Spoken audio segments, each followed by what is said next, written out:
现在订阅同盟会英语，不论找工作、升学或英检，表现更棒。快上 StudioClassroom.com。现在请收听教学节目。Advanced Studio Classroom is on the air.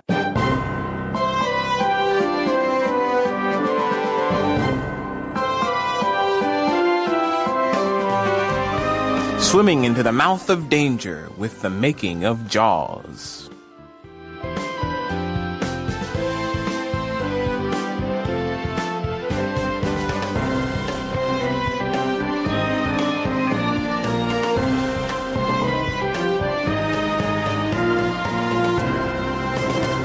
Ladies and gentlemen, hello and welcome to Advanced Radio. I'm your host, David, and today is February 1st, 2021. We are going to be diving deep into the unknown depths of the ocean with the making of Jaws for our leadership article. I am joined here by two fearless panelists who I would like to introduce themselves now. Hi, everyone. I'm Manya, and it's good to be here. Mm-hmm. Hi, everyone. I'm Gabe, and I'm fearless. You certainly are fearless. Now, we are going to be diving into this article. It's called The Making of Jaws. And throughout this article, we're going to find out how Steven Spielberg had to overcome some serious obstacles to get this classic film made. Anyone who knows anything really about Hollywood and kind of American film should probably know that this film is a classic, right? Yeah. Even if you haven't seen it. It just sort of... It's ubiquitous. We love that word in advanced, you know. Mm-hmm. It's ubiquitous, meaning that you kind of see it everywhere. If you've ever gone to Universal Studios, I think there's even an entire ride that is, the whole theme is scenes from this movie. I've been on that ride. You've been on that ride? Yeah, it terrified me as a kid. Oh, how old were you, Manya? Probably 11 or 12. Oh, nice. And I really wanted to see the film until the ride. And I thought, no, I'm not going to watch this movie. So you have not seen Jaws? No, but I know so much about it because I've always wanted to watch it. So maybe after our discussion, I will rethink my decision and watch Jaws. You gotta watch it, Manya. It's a classic. It's a classic. I know. It's a classic. But hey, disclaimer. I mean, I haven't seen it, but I know almost everything about it. That is hilarious to me, one. And two, you are the right person to have on this radio program. Thank you. Somehow, I feel like you know more about it than I do, and I've seen the movie. I'm actually positive that that's the case. Well, Manya is the kind of person that likes to look up trivia about, like, a lot of stuff that's, yes. You know, like, everything. Yeah, she has a wealth of knowledge. Mm-hmm. Now, I want to ask you guys, because one of the big themes of this article is dealing with obstacles and kind of maybe making decisions based on those obstacles that turn out even better than what you were originally planning to do, right? That's kind of what we'll find when reading this article. It's sort of how it worked out for Steven Spielberg. So I want to ask you guys if you could briefly share about any of these sorts of detours that you've had in life, that you wanted to go down path A, but you had to go down path B, which turned out to be even better than what you wanted from path A. Well, does having kids on accident count? That definitely counts. Yeah, that definitely counts. I mean, we were planning on waiting for at least a couple of years before we had some kids, but God had other plans. And, I mean, I know that's a little different maybe than your question, but... No, that's basically and that's exactly what I'm talking about. Yeah, so really. Things that happen differently than you expect, and you just, I mean, obviously in that case, you just roll with it and take the blessings God gives, and obviously life is full of many blessings now because of accident number 1 and accident number 2. Yeah. Happy accidents. Happy accidents. Thing 1 and thing 2, right? Exactly. How about you, Manya? For me, it was deciding to stay in Taipei. So originally I came here thinking I'm only going to be here for 1 year and then I'm gone. And it isn't to say I don't like it here, but I was pretty determined that I'll have this 1 year, I'll have a great time, and then goodbye, I'm going home. Oh, man. But then all these doors opened for me right before I was going to leave, and I thought, maybe I should go through one of those doors. Because it aligned with some of my future goals. And so I did. And now I've been here for nearly 4 years. Wow. And I've grown a lot in many ways. And met some awesome people, the awesome panelists in this room. Totally. And Anyway, what I'm trying to say is because of that, it was ultimately a choice for me, at least. I wasn't forced to go down that path, but it was better than my original plan. Yeah, that's a great example of that. And our lives are full of this. For me, I originally planned on moving to a city in western mainland China when I had graduated from college. I graduated in 2011. So my original plan, after having studied Mandarin and anthropology in school, I decided, hey, I'm going to go to mainland China, and I'm going to study there and live there and figure something out, But all of the doors that I thought were open were closed, which led me on a whole pretty major detour where lots of different things happened in my life. My sister had kids. I was able to be there for that. I was able to be there with my best friend through some hard times in his life, and then he passed away, and then all of these different things happened in those years that I would have totally missed if I had been in mainland China. And then after moving to a different city in the U.S. and deciding I was going to stay there and kind of giving up on the whole idea of leaving the country, then suddenly doors opened to come to Taipei, and I was, kind of thinking, should I do that? Should I not? I don't know. I prayed about it a lot, and in the end I did, and here I am. But it was really not part of the plan at all, So I feel like my life there have been a lot of different detours along the way, but I think maybe I think about this question a lot because I had some pretty major redirections in my life in my mid-20s that took me in very, very new directions. Yeah, and here you are now with two awesome panelists. Yeah. Wouldn't trade that for the world, that's for sure. And I'm with two awesome panelists, too. Yeah, you're with two awesome panelists, too. But it's true. I mean, I think that happens for a lot of people. You mentioned the analogy of open doors, right, or closed doors. And it seems like God kind of directs a lot of people's lives in that way. Something they want to do, and then God closes that door. He might close another door, but then he'll make a path by opening a third or a fourth or something like that. Close the door, open a window. Green lights, yellow lights, and red lights. It's all about moving. It's just when and where you move, right? Yeah.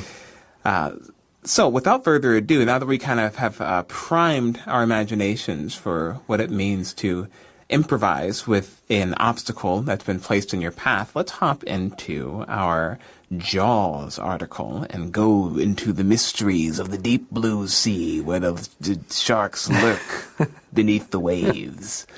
We're going to go into our first reading, which is going to be our first reading is going to just be that large first section, the whole way down to adapt to survive, from the bottom of page 10 to about the middle of the column on the next side. So let's dive into that now.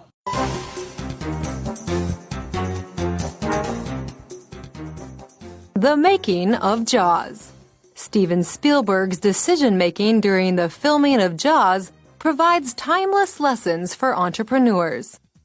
Jaws was the first movie to generate over $100 million in theatrical rentals on its way to more than $400 million in box office sales alone. It created the new business model of heavily marketed, widely released summer blockbusters. It won 3 Academy Awards. And it was also a mess. Director Steven Spielberg started the film without a finished script or a working shark. He decided to film on the ocean rather than on a giant backlot tank, something that, for good reason, had never been done before. He didn't get the actors he originally wanted. He didn't film the story he originally envisioned. During production, few things went as planned, which may have been the best thing that could have happened. Few entrepreneurs wind up creating the products and services, much less the companies, they'd originally envisioned. No matter how thoroughly you research, analyze, and plan, it's impossible to predict every possible outcome. Planning is important, but often your ability to work through challenges and adapt to changing conditions and needs marks the difference between success and failure.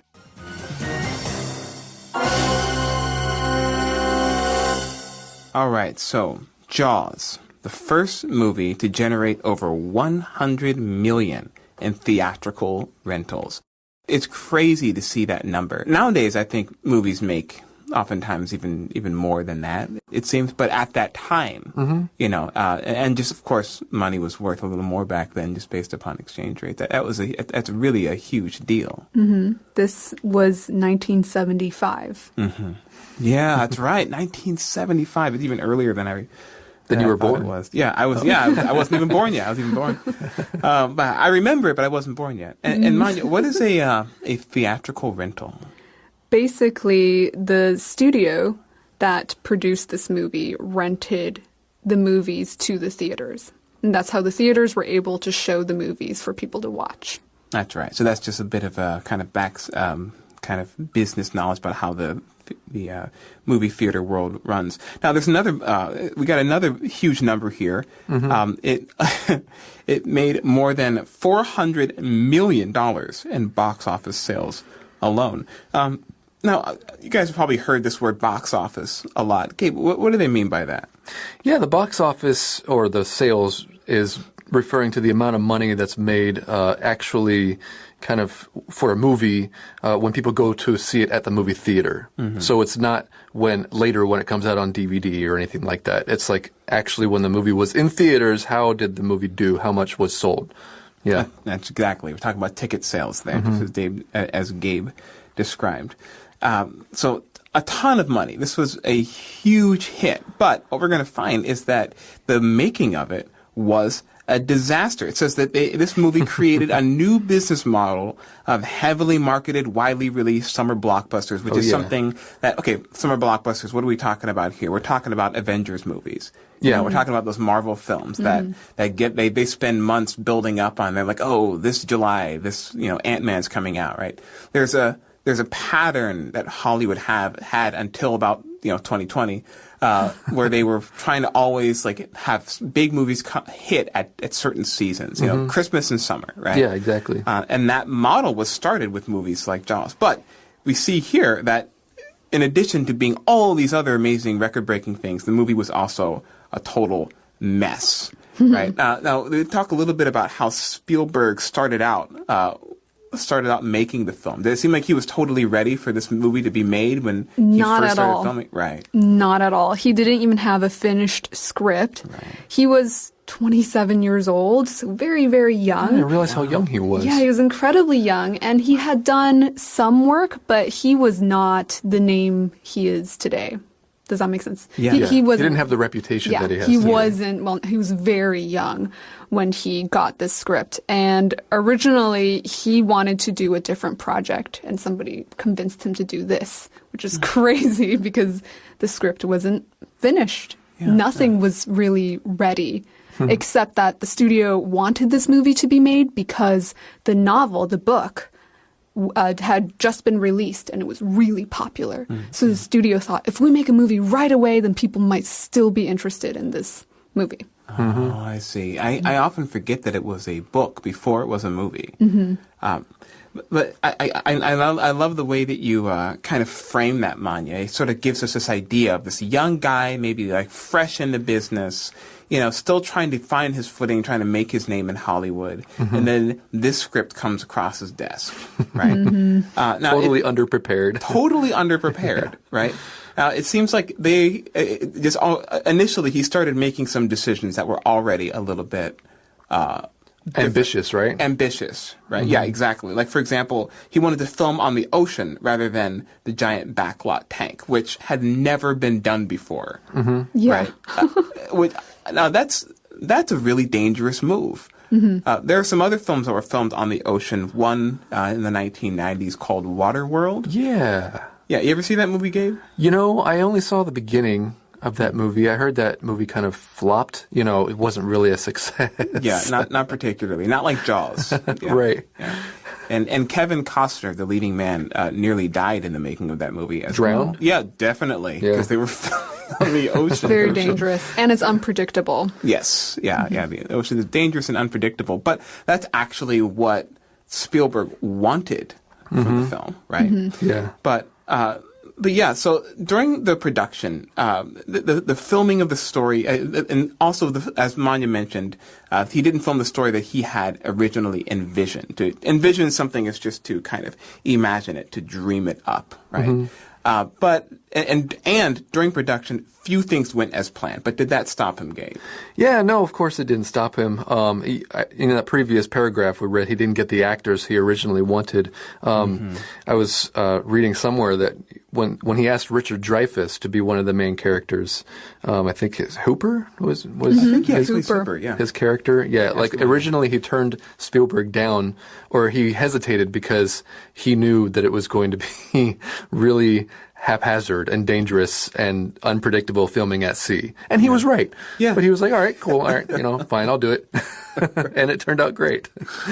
Wow. Now, Gabe, you're an idea guy. You got a big imagination. You have a lot of projects that I know that you've started. And like, have you ever kind of, I don't know, had a similar sort of situation where you started something, maybe you weren't fully prepared for it to happen, but you were confident that you'd be able to carry it through? Oh, you mean like the time when I wanted to convince Let's Talk in English to film out in the ocean underwater? Yes, I like that for an entire month. for example. We didn't do that.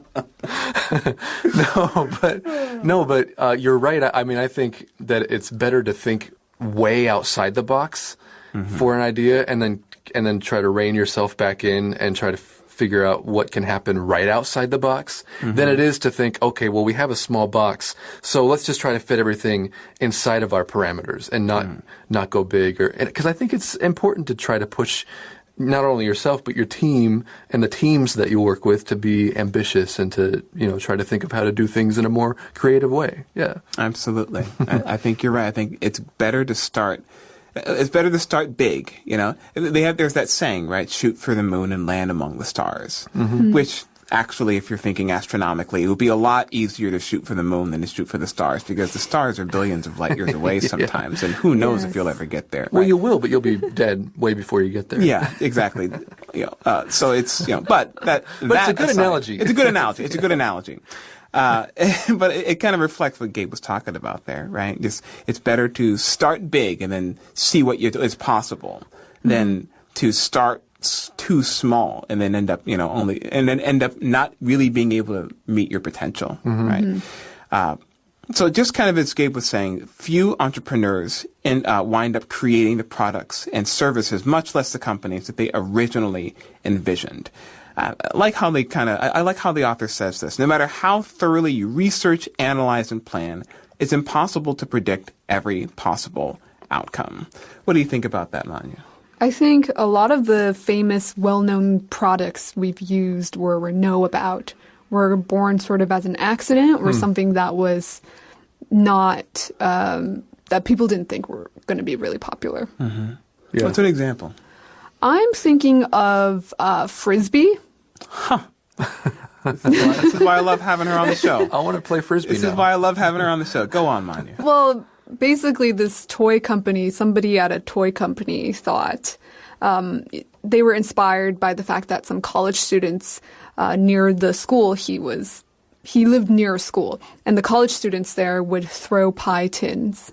And he thought, oh, maybe I can make a game out of this or a product out of this. But he didn't really think it was going to take off. Yeah. And that was sort of just his side project. From what I understand, I'll have to double check the story. But then, I mean, nowadays, people still play with it. Yeah. Dogs love it. Dogs love it. Well, there's an entire sport created out of it, right? Ultimate Right. Frisbee. Ultimate Frisbee. Can you Yeah. imagine playing Ultimate Pie Tin? Yeah, well, it was the same company that made hula hoop. So they were very famous. They were very focused on promoting hula hoop more so than Frisbee. But then now, I mean, it's such a famous thing. So that's what I was thinking. Well, the author A.A. Milne, who wrote Winnie the Pooh, he was actually quite disappointed later in his life because he got more known for Winnie the Pooh than any of his other writings. And you guys probably can't even name any of his other writings. I can't. I couldn't have even thought of the guy who made Winnie the Pooh. To Yeah, be what's honest. the name? A.A. Milne. Milne. Yeah. A. Milne. Okay. Wow. And he was like, oh man, Winnie the Pooh's the one that took off? Boy, You never know. He's Yeah. such an Eeyore. I'm kidding. At any rate, the point is, as Manya and Gabe have both expressed, planning is important, but often your ability to work through challenges and adapt to changing conditions and needs marks the difference between success and failure. We're going to kind of learn more about that in our next reading and in tomorrow's reading of the article. We'll kind of get into more of the details of that. But for now, why don't we go down to our next section, Adapt to Survive. and see what our writer has to say. Adapt to survive. Spielberg's ability to adapt to and make the best of a seemingly endless series of challenges and roadblocks, that's what made Jaws the film it became. Here are examples as described in the documentary The Making of Jaws. Spielberg's decision to film on the Atlantic Ocean haunted the film's production. Logistical difficulties, equipment problems, and weather delays resulted in the film taking more than twice as long to make as planned, and costing 3 to 4 times what was in the original budget. But the result was worth it.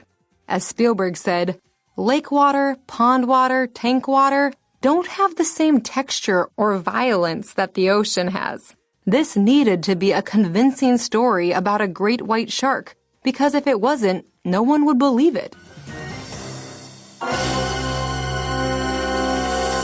All right, so Spielberg's ability to adapt to and make the best of a seemingly endless series of challenges and roadblocks is what made Jaws the film it became. Roadblocks here we're just talking about those big obstacles that construction workers will put in the road, right? So you think you're going down this road, then roadblock, you got to make a left turn, right turn, something like that. Yeah, but the article's not referring to like literal roadblocks, David. Yes, that is true. That is true. Yeah, we should. All that to say that this is a metaphor. This is a metaphor. There's no roadblocks in the ocean, man. There's no roadblock. There's no road. There are buoys in the ocean. You got to take your boat. But that's not what we're talking about here. But the author will go on to share with us some examples that were described in the film, The Making of Jaws, which Manya has seen. I have. And just to repeat, she has not seen Jaws, but she I've has seen The Making of Jaws. The Making of Jaws. Yes. And what they're saying here about the decision to film on the Atlantic Ocean haunting the film's production, is that accurate, do you think? Yeah, I mean, apparently the crew, not apparently, they said this in the documentary, they were haunted, that was the word they used, haunted by that decision to film on the Atlantic Ocean because, first of all, like we said earlier, it's unpredictable filming on the ocean. But second of all, nobody actually knows how to film on the ocean. How do you bring out all the equipment? How do you use anything? Where do you store all of that stuff? And what happens when the waves are just going back and forth and the camera keeps moving? How do you make that steady? Those types of things, nobody had the answers to. And so that whole process was very uneasy. But Spielberg had a reason for it. What was that reason, Manya? Well, he said just the quality of the film would have been different had he not done that. He talked about how the seawater has a certain texture, a certain quality to it. And a violence. The violence of the ocean, the way it moves. I personally really like that line because I think it's poetic, but it's also accurate. You know what I mean? Like we see that there was the option to film it on the backlot tank. Apparently that's somewhere in That's how they Hollywood. used to film, water scenes. Still on they the do. ocean, It's an area of a movie studio where you can film outdoor scenes. I think they filmed a lot of the scenes from Titanic in a backlot tank. Right? Probably. Yeah, some in the ocean and some in a tank like that. With a small model. Of course. They didn't build the whole Titanic, of course. That would be ridiculous. But and that makes sense, you know what I mean? Because just here we see that there were logistical difficulties. Here is just referring to kind of organization of different complicated activities. Logistical issues usually refer to like, okay, I need to get this stuff to this place by this time in this way, and certainly when you have a film crew, I mean, when you're watching the credits at the end of the movie and you see all these different people, right? There's all this equipment and all these people that need to operate it. It's a film. This is a Hollywood film, and they're filming on the Atlantic Ocean, which had never really been done before. Right. No. So it's a 27-year-old director filming this thriller, in a way that had never been done before. And it's just like, oh my goodness, there is so much that could have gone wrong. And it did, But it's understandable why this movie pushed him into the limelight, I mean, he was willing to take that chance. Yeah. They were dealing with logistical difficulties, equipment problems, weather delays, and the film ended up taking more than twice as long to make as planned and costing 3 to 4 times what was in the original budget. I listened to a little bit of a interview with something Steven Spielberg had said, and he said that he at one point confided or talked to the crew about how he was very concerned that any day Universal Studios was going to call him and tell him that he was fired. Oh man. So not only were they haunted by the fact that they were filming on the ocean and all these things were going wrong, he also was seriously afraid that he was going to lose his job. Yeah, he was really Right. under pressure, huh? Yeah, he was Like under on- a lot of pressure because this was a Yeah. very, very expensive film to make. They started shooting this movie in April of 1974, and the studio wanted it within just a few months because, like I said earlier, the book was so popular. They wanted to release the movie as soon as possible, and so he had that pressure as well of getting it all done and then choosing to film out on the sea with unpredictable weather and everything. And so, Unbelievable. yeah, he thought he was going to get fired pretty much every day, it seemed like. Yeah. And we are going to find out more about some of the pressures that Steven Spielberg was under while making this film. And we go on to day 2 of our leadership article to learn more about the making of Jaws. There's actually a lot of really interesting stuff on YouTube that you can find about this as well. So while you're waiting to hear the next day of our radio program on this, you can log on to YouTube and check out some of these videos and check out some of the advanced videos as well. While you're at it, you can look on our advanced YouTube channel to see some of the content we have on there. But until tomorrow, I'm David. I'm Manya. And I'm Gabe. And we're saying goodbye for now. See ya. Yeah.